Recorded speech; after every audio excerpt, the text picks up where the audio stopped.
Halo saudara, bertemu kembali dengan Selasa Malam. Semua produk asuransi, termasuk unit link dan banyak pihak ingin industri asuransi bertumbuh dengan sehat. Agar yang semakin profesional dan kepentingan nasabah yang terlindungi. Pastinya kerjasama semua pihak diperlukan untuk mencapai hal ini. Bukan perkara mudah, mencapai profesionalisme dan kepentingan nasabah adalah nomor satu. Sebab kita tengok jumlah aduan asuransi. Jumlahnya dari tahun ke tahun naik. OJK mencatat sepanjang 2019 ada 230 aduan yang disampaikan. 1 tahun kemudian angkanya melonjak tajam jadi 593 aduan. Apa kabar tahun ini? Baru di kuartal 1 2021 saja sudah mencapai 273 aduan. Andai dikalikan 4 jumlahnya di atas 1000 aduan. Setiap tahun kenaikannya sampai 2 kali lipat. Aduan asuransi termasuk di dalamnya adalah produk unit link. Singkatnya, ini adalah asuransi berbalut investasi. Maraknya keluhan tentang unit link membuat jumlah pesertanya menurun. OJK mencatat jumlah nasabah unit link terjun bebas dari sebanyak 7 juta menjadi hanya 4,2 juta pemegang polis pada akhir tahun lalu. Hampir 3 juta nasabah menutup polis selama pandemi berlangsung. Memang tidak ada jaminan apakah penutupan ini akibat keluhan produknya atau memang kemampuan bayar pemegang polis yang menurun karena saat itu banyak PHK. Ada berapa jumlah perusahaan asuransi di Indonesia? Totalnya ada 145 perusahaan. Jumlah asuransi jiwa adalah 60 perusahaan. Angkanya di bawah jumlah perusahaan asuransi umum yang sekitar 78. Tetapi jumlah aset asuransi jiwa adalah yang tertinggi termasuk unit link di dalamnya. Unit link, untung buntung atau proteksi. Bisnis Talk tak pernah setengah-setengah menjadi acuan pembuat kebijakan, dunia usaha, dan penentu kesejahteraan individu. Saya, My Sister, Tarigan.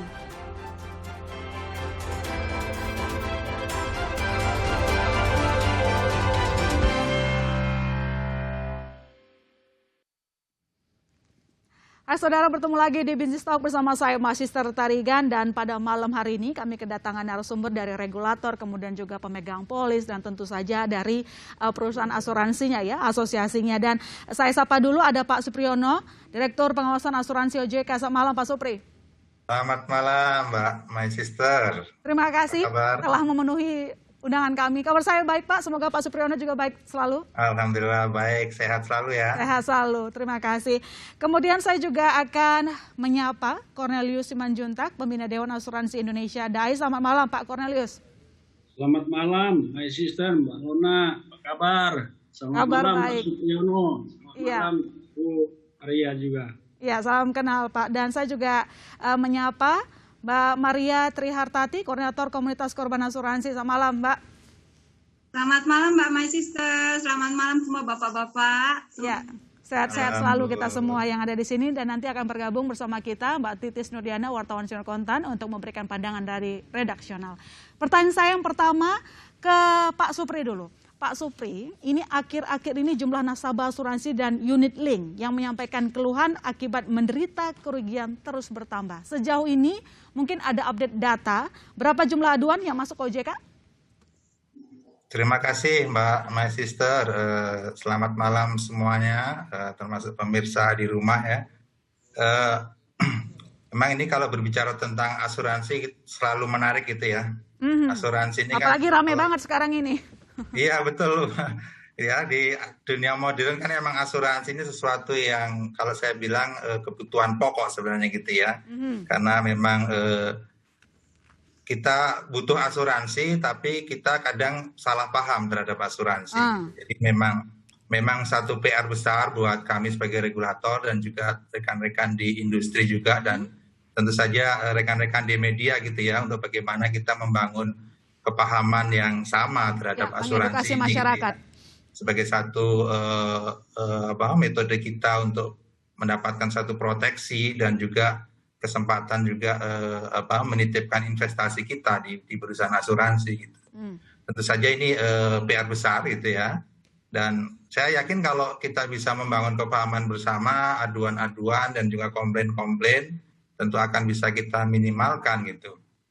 Nah, kalau tadi bicara pertanyaan dari Mbak My Sister, memang jumlah aduan. Ya, kami mengamati ada lonjakan jumlah aduan gitu ya. Kalau boleh saya update, sebenarnya sih angkanya sudah di atas ribuan ya. Tadi saya nggak tahu tadi Mbak My Sister angkanya masih ratusan gitu ya. Kalau secara keseluruhan pengaduan yang terkait asuransi jiwa, katakanlah kalau dari mundur 2 tahun ke belakang ya, di 2019 data yang ada di saya itu sudah di angka 3.800-an gitu ya. Dan kemudian agak turun di 2020 di angka 3.700-an. Dan di 2021 memang seiring banyak isu-isu di asuransi dan barangkali juga kondisi perekonomian yang kita hadapi gitu ya, aduan meningkat menjadi per sekarang itu sudah 4.600-an, Pak. Dan ini keseluruhan pengaduan asuransi termasuk juga terkait dengan produk unit link yang sekarang kita lagi diskusikan ini gitu. Jadi memang cukup banyak, cukup meningkat aduannya, dan ini menjadi perhatian kami juga untuk kita. Berarti ini artinya jumlah aduannya berkembang cukup pesat ya Pak. Tadi Anda mengatakan bahwa ada kesalahpahaman di sana. Mungkin Anda bisa jelaskan kepada kami mayoritas penyebab aduan tersebut apa? Kalau memang Anda menyatakan kesalahpahaman, berarti kesalahpahaman dari sisi yang mana? Kalau masyarakat salah paham, apakah di situ ada mis-selling misalnya dari agen? Iya Mbak My Sister, jadi maaf saya lanjutkan dulu ya, dari jumlah aduan 4.000 ini kan sebenarnya memang cukup menjadi perhatian kami gitu ya, karena memang lonjakannya cukup besar. Tapi memang kalau bicara statistik Mbak My Sister ya, pemegang polis kita kan sudah hampir 64 juta gitu ya. 64 juta, dan memang yang kemudian merasa kurang puas dan mengadu ada sekitar 4.000-an, 4.600-an. Jadi angkanya kalau secara statistik cukup kecil, artinya yang puas juga banyak gitu. Tapi memang ini tetap harus kita jadikan perhatian bagi kami regulator itu. Nah, kalau memang dari aduan-aduan tersebut yang saya maksud dengan ada pemahaman yang barangkali kurang gitu ya, bisa juga kita lihat dari aduan-aduannya memang ada beberapa yang setelah kita kemudian tindak lanjuti gitu ya. Memang ada ya beberapa yang agen melakukan penjelasan yang kurang gitu ya, kurang menyeluruh sehingga dipahami berbeda oleh pemegang polis gitu ya. Dan beberapa standar-standar layanan seperti welcome call yang seharusnya dilakukan gitu ya, belum dilakukan secara masif gitu, sehingga memang beberapa aspek dari polis asuransi tidak dipahami dengan baik oleh pemegang polis gitu. Dan ada hal-hal lain misalnya di luar unit link gitu ya, di luar aspek investasinya, seringkali pengaduan terkait dengan klaim-klaim yang dispute karena ada beberapa condition yang memang sebenarnya tidak dijamin dalam polis, tapi memang kurang tersampaikan kepada nasabah ketika awal mula pembelian gitu. Berarti misalnya ini jadi masalah mayoritas, masalah di asuransi? Ya, kalau mayoritas enggak sih, karena memang berarti yang lainnya apa Pak? Jenis-jenis aduannya merata, Bu. Oke, baik. Kalau begitu saya ke Bu Maria. Bu Maria, Anda kan sampai ngadu ke DPR ya. Anda juga mengkritik soal agen yang tidak menjelaskan secara menyeluruh kepada nasabah. Anda mungkin bisa jelaskan bagaimana Anda mewakili ratusan yang dinilai korban asuransi ini punya masalah apa saja? Apakah memang mayoritas soal mis-selling di sana atau ada hal yang lain? Terima kasih Bu, selamat malam pemirsa Kompas TV. Saya di sini berbicara fakta, saya nggak berbicara hoax atau saya mengada-ngada. Inilah yang terjadi di Indonesia. Dengan literasi masyarakat Indonesia yang masih rendah, di bawah 15%, masyarakat itu dipaksakan untuk membeli produk unit link. Jadi produk unit link sendiri ini adalah produk yang sangat-sangat rumit. Produk yang pencampuran antara investasi dan asuransi. Sedangkan asuransi itu tujuannya untuk mengurangi resiko. Adanya dicampurnya investasi di dalam asuransi itu bukan mengurangi resiko, malah menambah resiko.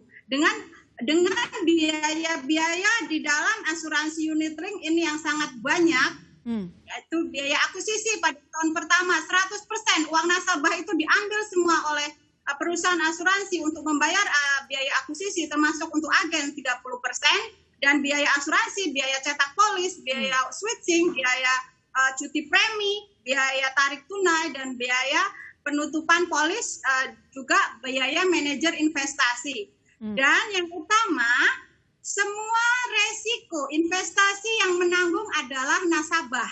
Nah, dengan produk yang sangat rumit ini, ibarat unit link ini adalah seperti dua kaki. Dua kaki tidak bisa berjalan secara bersamaan gitu. Jadi itu akan tambah memperberat.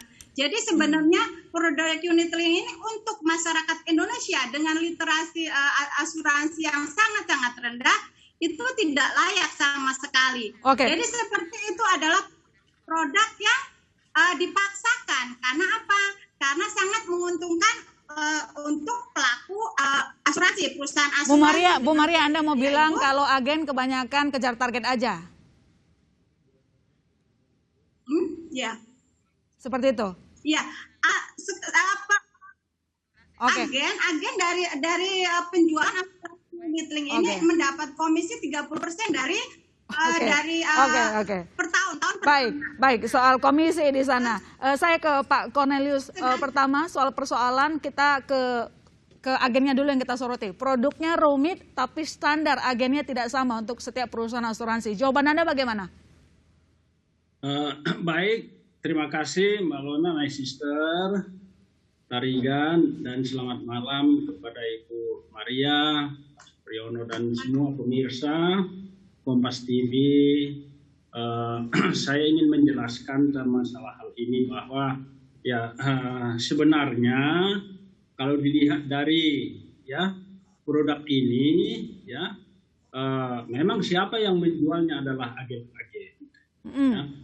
Agen-agen itu sudah menjalani pelatihan dan training dari setiap perusahaan asuransi, dan mereka itu ada sertifikasi khusus untuk agen yang diperkenankan yang boleh menjual produk unit link. Jadi tidak semua agen boleh. Tapi gini Pak, kalau sudah ada pelatihan, sudah dapat sertifikasi, tapi faktanya di lapangan masih ada mis-selling, Anda menjawabnya gimana?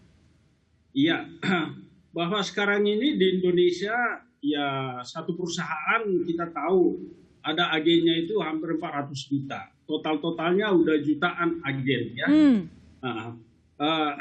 Total penjualan dari semua agen ini, karena di asuransi dia semua penjualan dari polis produk asuransi juga dilakukan oleh agen. Ya, oleh karena itu menurut saya kita harus melihat secara objektif bahwa memang ada kekurangan dalam penjualan atau yang dikatakan dengan istilah mis-selling bisa saja terjadi dari segelintir atau beberapa orang agen. Itu tidak kita pungkiri ya, tetapi kalau dilihat secara keseluruhan perkembangan dari unit link ini luar biasa. Nah, oleh karena itu sesungguhnya apa yang perlu kita lakukan sekarang ini edukasi yang lebih besar, yang lebih intens kepada masyarakat. Saya agak kurang sependapat tadi dengan Ibu Maria. Mohon maaf Ibu Maria, bahwa produk ini memang kurang tepat untuk masyarakat Indonesia. Dalam tanda petik masyarakat Indonesia, barangkali masyarakat Indonesia golongan tertentu. Kalau dilihat secara perkembangannya, unit link ini sudah di-launch di Indonesia, dan saya tahu pionirnya, pelopornya itu adalah Prudential. Saya tidak mengiklankan Prudential sini, tetapi Prudential lah yang memulai ini tahun 1900, udah 20 tahun. 20 tahun lebih sekarang, sudah 22 tahun nih. Dan kita lihat perkembangannya itu luar biasa. Produk ini di-launch di Indonesia bukan sembarang me-launch produk. Karena kenapa? Ini di negara-negara lain banyak membantu masyarakat. Baik. Ya. Memang betul bahwa mungkin masyarakat yang harus lebih diedukasi lagi supaya lebih memahami produk ini, karena betul kalau uang terbatas dan sangat terbatas, tidak cocok untuk membeli produk ini. Oke, baik, nanti kita lanjutkan lagi Pak Cornelius, dan tadi Bu Maria juga kayaknya gemes ingin menjawab juga. Jangan kemana-mana saudara, selepas ini kita akan follow up apa respon dari OJK untuk menindaklanjuti semua aduan yang masuk tentang asuransi. Tetap di Business Talk.